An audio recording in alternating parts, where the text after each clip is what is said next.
Bom dia, povo de Deus. Louvado seja nosso Senhor Jesus Cristo. Para sempre seja louvado a nossa Mãe Maria Santíssima. Que bom estarmos aqui nesta quinta-feira, nos encontrando na Web Rádio Mãe do Socorro. Nesta rádio maravilhosa que nos leva ao limiar da nossa glória, da nossa fé. Que Cristo realmente derrame todas as bênçãos, todas as graças sobre você que está participando hoje comigo, conosco. Estamos participando juntos nesse momento de glória, de graça de Deus. Viver na graça, no amor de Deus, é viver plenamente a certeza de que Jesus nos ama e que nós também amamos aos outros assim como Jesus nos ama. Por isso, meu irmão, minha irmã, esta graça que Ele derrama sobre nós, nós devemos também espalhar alegremente sobre os outros. E hoje, quinta-feira, dia de adoração ao Santíssimo Sacramento. Sabemos que hoje na nossa paróquia temos a adoração das 3 às 5 e encerra com a Santa Missa às 17 horas. E como sempre também não deixamos de avisar que a adoração é todos os dias, viu? Hoje é um dia especial, que é a quinta-feira. A igreja sempre nos chama a esta graça de estarmos unidos a Ele, né, diante do tabernáculo ou diante do oxissório, Ele em corpo, alma, sangue e divindade na partícula consagrada, na Eucaristia, na hóstia santa. E também hoje temos na Capela São Padre Pio, a adoração às 19 e logo em seguida também a Santa Missa. E também temos tabernáculo bastante exposto na Capela Desaltadura de Nós e quase sempre também temos adoração às quintas-feiras lá, quando não temos outros momentos em que tem um casamento, um batizado, enfim. Mas o tabernáculo está sempre lá, bem exposto, a nossa capelinha linda e maravilhosa, toda de vidro. E aí, até do lado de fora, quando você passa, você pode adorar a Jesus. Pois bem, hoje, nesta quinta-feira, nós estamos dando continuidade aos mandamentos. E hoje é o 9º mandamento. O 9º mandamento, ele nos chama a ter uma certeza de sempre estar preparando o nosso coração, a nossa caminhada, a nossa vida para o amor de Deus. Por isso, meu irmão, minha irmã, este 9º mandamento, ele é não cobiçar a mulher do próximo. O que significa? É uma instrução moral fundamental que exige de nós vencer a concupiscência carnal nos pensamentos e nos desejos. É uma parte dos 10 mandamentos dados a Moisés no Monte Sinai. É uma instrução que está presente desde o Antigo até o Novo Testamento. Demonstra a importância da fidelidade, da pureza e da santidade nos relacionamentos humanos e na vida espiritual. Purificando o coração, praticando a virtude da temperança, praticando a castidade, purificando a intenção e o olhar, praticando o pudor, lembrando que somente aqueles que tiverem o coração puro é que verão a Deus. Olha, meu irmão, minha irmã, este 9º mandamento, ele nos chama a repensar a nossa vida.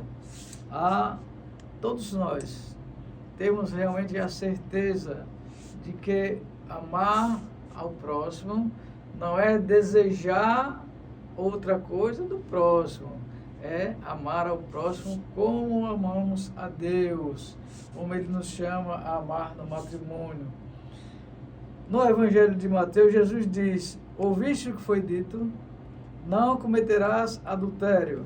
Mas eu vos digo que qualquer que olhar para uma mulher com intenção impura no seu coração, esse já cometeu adultério com ela. Olha, só olhar. Se você tiver uma intenção impura no seu coração, na sua mente, você já cometeu adultério com ela. Por isso, é bom realmente, todas as vezes que olharmos para uma outra pessoa, a gente ter a certeza de que ele é um outro Cristo e que nós devemos realmente amá-lo como irmão, como um ser que realmente Deus colocou no mundo para olhar por nós. Não cobiçará a casa do teu próximo, não desejará sua mulher, nem seu servo, nem sua serva, nem seu boi, nem seu jumento, nem coisa alguma que pertence ao teu próximo. Não é só a mulher não que a gente comete o erro, o adultério, é qualquer coisa que é do outro, deixa quieto, é do outro. Todo aquele que olha para uma mulher com um desejo libidinoso, acometeu o adultério com ela em seu coração. Veja, está lá no livro, no Evangelho de Mateus 5:28. Nós não devemos olhar com os olhos carnais, devemos olhar com os olhos do coração. Os 10 mandamentos são atuais. O Catecismo nos ensina e nos afirma que são obrigações graves, lá no número 2072. Logo, descuido da vivência desses nos colocam as matérias que precisamos ser confessadas quando fazemos nossos exames de consciência. Por isso, meu irmão e minha irmã, é bom estarmos atentos quando nós estamos olhando para essa certeza de que estamos olhando com os olhos do coração e não com os olhos da carne. Desejar qualquer coisa do outro é pecado, pecado grave. E desejar a mulher do outro ou a mulher desejar o marido do outro, esse é motivo realmente de só olhar como desejo já é pecado, não tem que se confessar. Por isso, meu irmão e minha irmã, cuidado, para não viver somente o mundo, mas para viver a espiritualidade, para viver as coisas de Deus, as coisas do amor de Deus. Ave Maria, cheia de graça, o Senhor é convosco. Bendita sois vós entre as mulheres, bendito é o fruto do vosso ventre, Jesus. Santa Maria, Mãe de Deus, rogai por nós, pecadores, agora e na hora de nossa morte. Amém. Santo anjo do Senhor, meu zeloso guardador, se a ti me confiou a piedade divina, sempre me reges, me guarde, me governe, me ilumine. Amém. Pois bem, meus irmãos e minhas irmãs, hoje a liturgia desta quinta-feira é rica. É uma liturgia onde ela nos chama a uma verdadeira conversão, uma verdadeira abertura de coração para Deus, para realmente nos atentarmos que as coisas de Deus são importantes e nós não devemos nunca deixar de lado, sempre buscá-la. Claro, nos orientando na palavra de Deus. Deus, ele nos chama à conversão através da sua palavra, através do seu amor, e nós devemos dar exemplo, porque nós somos cristãos, precisamos viver. Veja, no domingo, nesse domingo agora que nós acabamos de passar, nós temos Jesus enviando todos os discípulos. Primeiro ele manda Pedro lançar as redes, e Pedro diz: em atenção à tua palavra, vou lançar as redes, porque pescamos a noite toda e não pescamos nada, não tivemos êxito. Aí Jesus disse: lança as redes nas águas mais profundas, avançai para as águas mais profundas. E ele está fazendo isso com você e comigo, meu irmão, pedindo para que nós lancemos essas redes a águas mais profundas. Não tenhas medo, vamos e seguir a Jesus. Por isso, essas passagens dessa liturgia de hoje, ela é bastante rica para nós pensarmos e meditarmos como nós devemos lançar as nossas redes às águas mais profundas. E todos nós podemos fazer isso, porque Jesus capacita aquele que acha que não tem condições ou capacidade. Ele vá, que eu estarei contigo. Não tenhais medo. O livro do Gênesis, que é a primeira leitura, o Gênesis 2, ele diz: o Senhor Deus disse: não é bom que o homem esteja só, vou dar-lhes um auxiliar semelhante a ele. Então o Senhor Deus formou da terra todos os animais selvagens e todas as aves do céu, e trouxe-os a Adão, para ver como os chamaria. Todo ser vivo teria o nome que Adão lhe desse. E Adão deu o nome a todos os animais domésticos, a todas as aves do céu e a todos os animais selvagens. Mas Adão não encontrou um auxiliar semelhante a ele. Então o Senhor Deus fez cair um sono profundo sobre Adão, quando tirou-lhe uma das costelas e fechou o lugar com carne. Depois da costela tirada de Adão, o Senhor Deus formou a mulher e conduzia Adão. E Adão exclamou: desta vez sim, é osso dos meus ossos e carne da minha carne. Ela será chamada mulher, porque foi tirada do homem. Por isso, o homem deixará seu pai e sua mãe, e se unirá à sua mulher, e eles serão uma só carne. Ora, ambos estavam nus, Adão e sua mulher, e não se envergonhavam. Pois bem, meu irmão, minha irmã, esta passagem do Evangelho do livro do Gênesis, ela nos mostra que a intimidade com Deus, a certeza deste amor com Deus, ele não nos afasta, ele não nos envergonha. Veja que Adão e Eva estavam nus diante de Deus, mas não se envergonhavam, não sentiam medo, porque era a intimidade que ele tinha com Deus. Este livro do Gênesis, ele explica a criação da mulher e o casamento de Adão e Eva, e é considerado um exemplo da relação entre Jesus e a igreja. O matrimônio entre Adão e Eva, demonstrando Adão como se fosse um exemplo do primeiro Jesus, e a igreja, que é o próprio Cristo, quem ama com todo amor, é a esposa.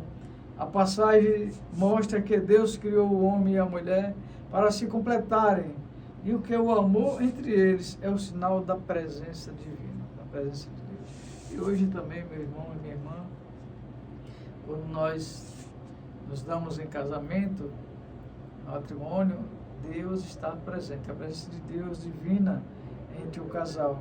Deus disse que não era bom que o homem vivesse sozinho e queria criar uma ajudadora para ele. Deus tirou uma costela de Adão e formou uma mulher que levou a Adão.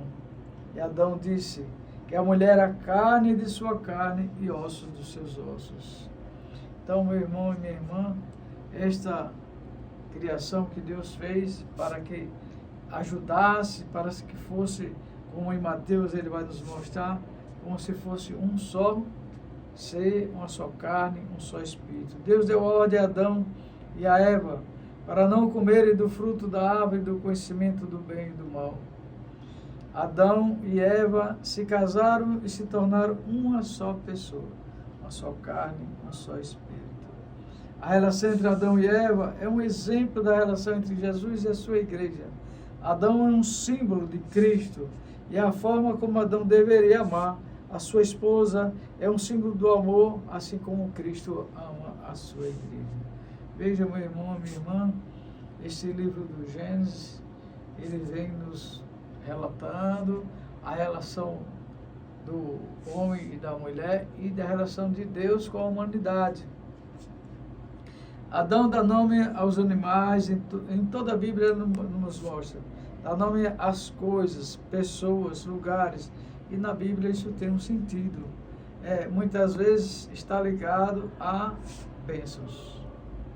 Dar nome é dar bênçãos. Vemos isso acontecer mais tarde em Gênesis, quando Jacó exige uma bênção do anjo após lutar com ele. Então disse-lhe a Jacó: qual é o teu nome? E ele respondeu: Jacó. Ele disse: o teu nome não mais será Jacó, mas Israel, porque lutastes com Deus e com os homens e prevalecestes. Então Jacó perguntou-lhe e disse: por favor, diga-me o teu nome. Mas ele respondeu, por que perguntas pelo meu nome? E abençoou a ele, abençoou a Jacó. Veja que tudo na Bíblia ela tem um sentido. E o sentido de amar como Deus mostra aqui a relação entre Cristo e a igreja, entre o homem e a mulher. Dá o mesmo amor como Cristo dá à igreja e a todos, também o homem dá este mesmo amor de Deus uns aos outros. Dar nome às pessoas e coisas também mostra autoridade. Quando os pais dão nome a seus filhos, esta é uma forma de mostrar que os pais os reivindicam como seus e têm autoridade sobre eles. Nos 2 primeiros capítulos, vemos isso quando Deus deu o nome ao dia e à noite, ao céu e à terra e ao mar. Adão deveria dar nome às feras, às aves. Adão nota que Deus havia criado animais em cardumes, os peixes, ou em pares, os pássaros e feras. O homem, no entanto, foi criado como indivíduo. Porém, Deus sabia que ele precisava de companhia. É claro que Adão tinha comunhão com Deus, mas estava sozinho no fato de não haver uma companheira, uma mulher, uma outra pessoa, ninguém com ele. A mulher seria companheira e parceira. Deus a fez para ser uma ajudadora. Ezé para Adão, que era homem. Isso demonstra que o desígnio e o papel atribuído por Deus à mulher é um chamado elevado que faz parte da imagem de Deus. Deus é frequentemente descrito como ajudador.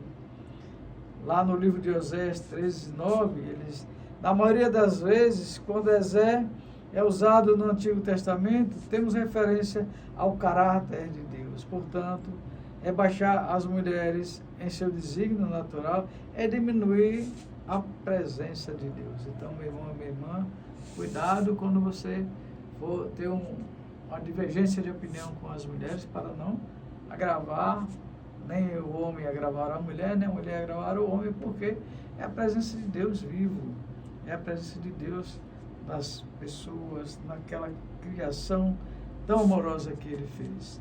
Deus instituiu a primeira aliança matrimonial ao trazer a mulher para Adão. Adão a chamou de Eva e eles uniram-se para consolidar seu relacionamento. Ela se tornou sua esposa, junto com eles se tornaram uma só carne. No Novo Testamento, Paulo explica essa ideia de o casamento ser uma união de duas pessoas em uma só. Assim, os maridos também devem amar as suas esposas como a seus próprios corpos. Aquele que ama a sua mulher ama a si mesmo, porque ninguém jamais odiou a sua própria carne. Antes, a alimenta, a estima, assim como Cristo também ama a sua igreja. Pois é, meu irmão, minha irmã. É sério nós nos debruçarmos na palavra de Deus. E veja, e desde o livro do Gênesis, que é o primeiro livro da Bíblia, ele vai nos mostrando que nós devemos amar a Deus sobre todas as coisas, amar ao outro, assim como Cristo ama a igreja. Assim os maridos também devem amar as suas esposas como Cristo.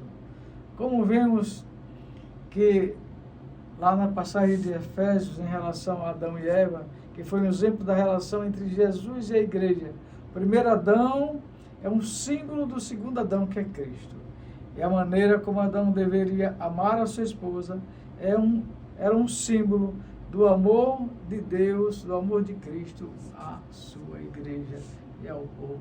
A igreja que somos todos nós, e a igreja templo, que é templo do Espírito Santo. Todos nós somos templo do Espírito Santo, porque assim Deus ele revela nas suas escrituras. Por isso, meu irmão, minha irmã, esta primeira leitura, ela é de essencial importância à nossa caminhada, à nossa vida, ao nosso entendimento familiar, ao relacionamento entre pais, entre filhos. Veja que no matrimônio se torna um só ser, uma só carne, um só espírito.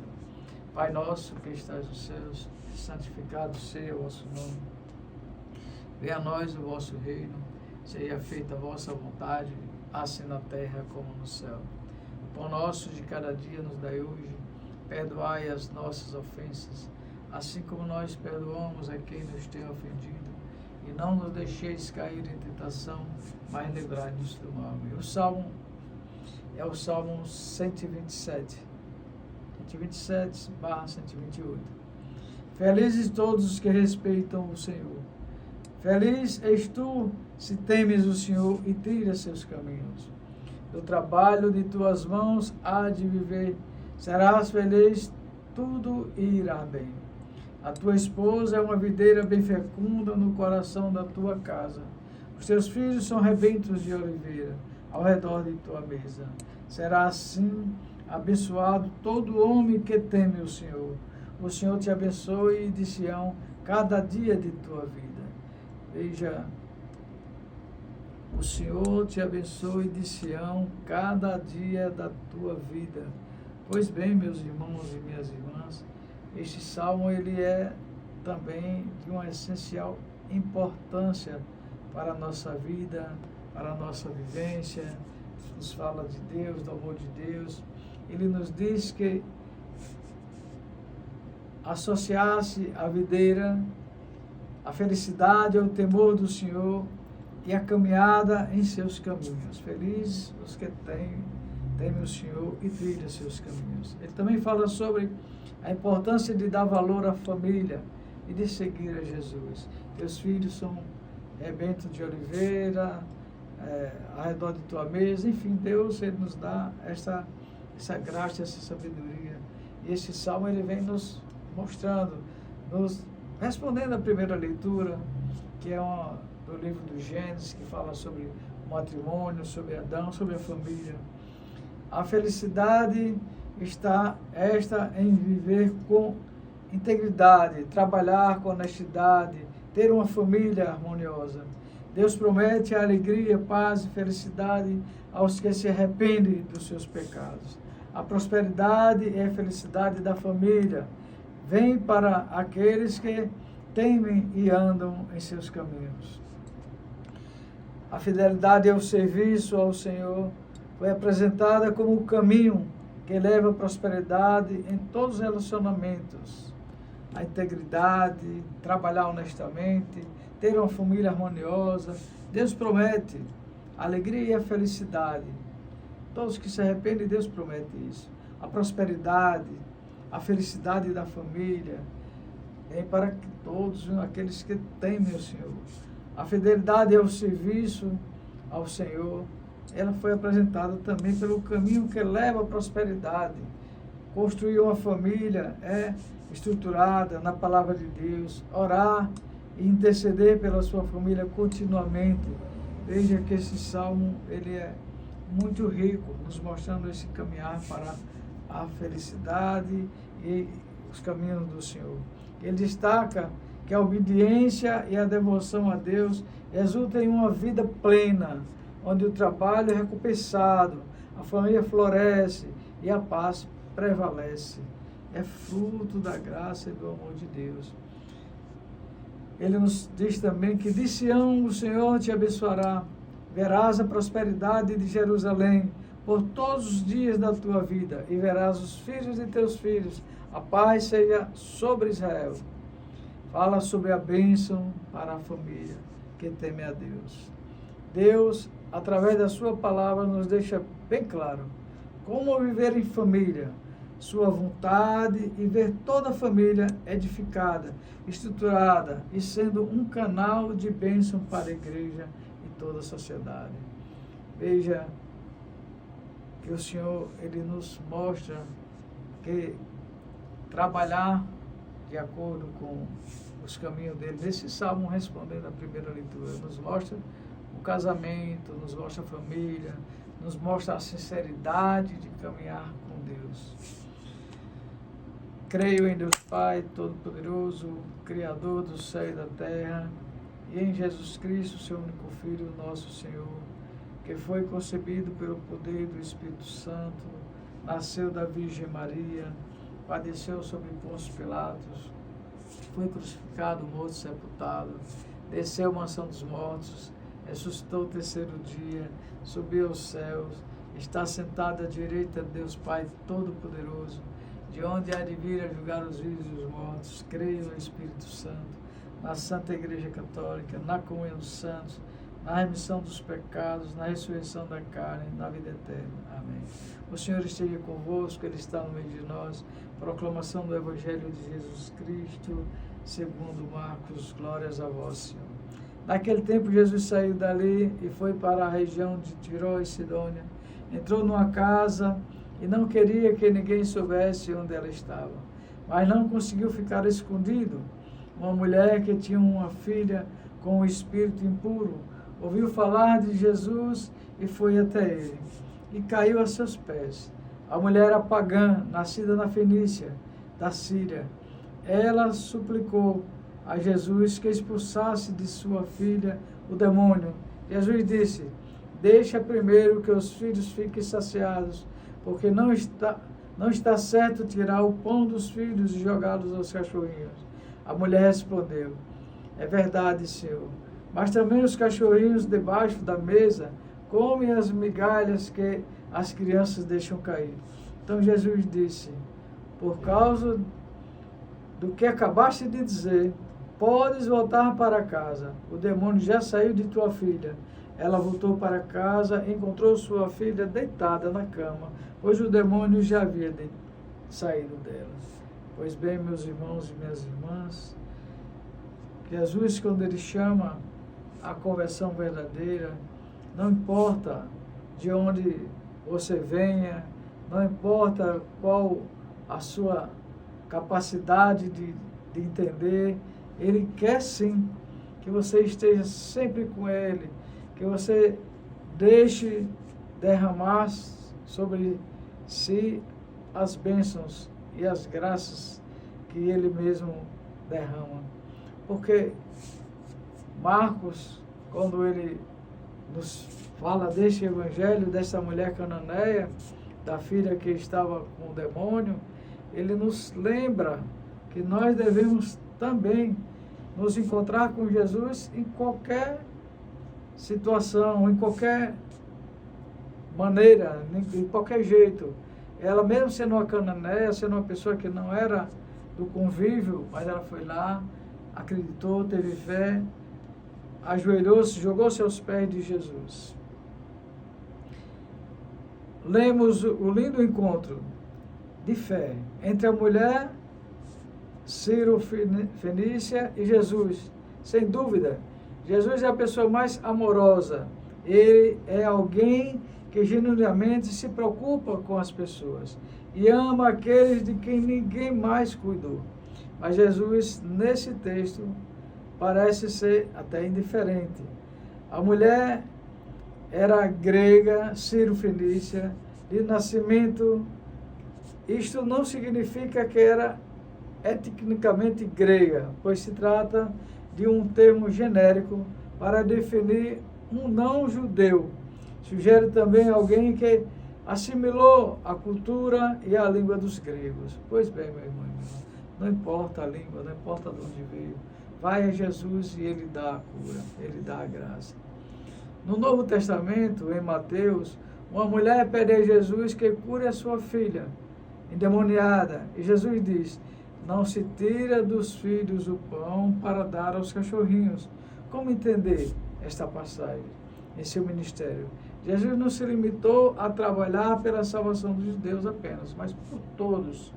Quando Deus julga nossas vidas como uma enchente batendo contra uma casa, as únicas casas que não irão cair são as que foram fundadas e construídas na rocha, sobre a palavra de Jesus. São as palavras de Jesus que foi dita pelo próprio Cristo. Jesus contrasta a casa do homem sábio com a casa do homem tolo. A diferença não está na casa, mas na fundação daquela casa.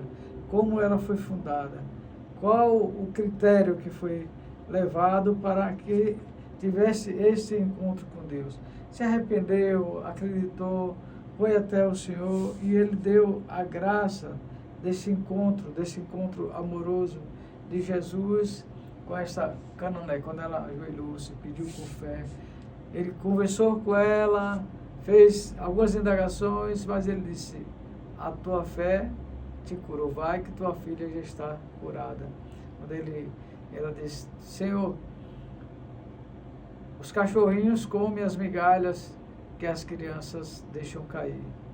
Aí Jesus disse: ela realmente entendeu, ela quer esta cura. Por isso, meu irmão, minha irmã, você quer ser curado por Jesus?